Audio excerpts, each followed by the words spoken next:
కెనడాలోని Quebec పట్టణానికి సమీపంలోని ఒక గ్రామంలో ఒక బేకరీ యజమానుడు ఉండేవాడు. అతనికి అవసరమైన వెన్నను ప్రక్కనే ఉన్న ఒక రైతు దగ్గర కొనేవాడు. రైతు ఇచ్చే వెన్న తూకం సరిగా లేదని అతనికి అనుమానం కలిగింది. ప్రతిదినము వెన్నను తూకం వేయగా అది నిజంగానే క్రమక్రమంగా తగ్గుతూ వచ్చింది.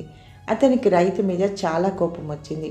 పక్క ఇంటి వాడే కదా అని తాను నమ్మితే ఆ రైతు ఇంత దగా చేస్తాడా? ఈ మోసాన్ని నేను సహించలేను, అతనికి తగిన శాస్తి చేయాల్సిందే అనుకున్నాడు. అతని మీద కేసు వేశాడు.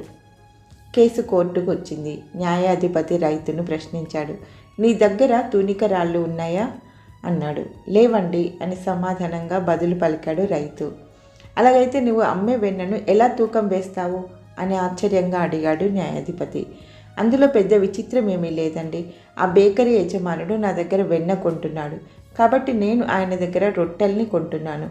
ఒక్కొక్క రొట్టె 1 పౌండ్, సుమారు 1/2 కిలో బరువు ఉన్నదని ఆయన చెప్పాడు. కాబట్టి ఆ రొట్టెనే 1 పౌండ్ తూనిక రాయిగా వాడి ఆయనకు వెన్నను అమ్ముతున్నాను.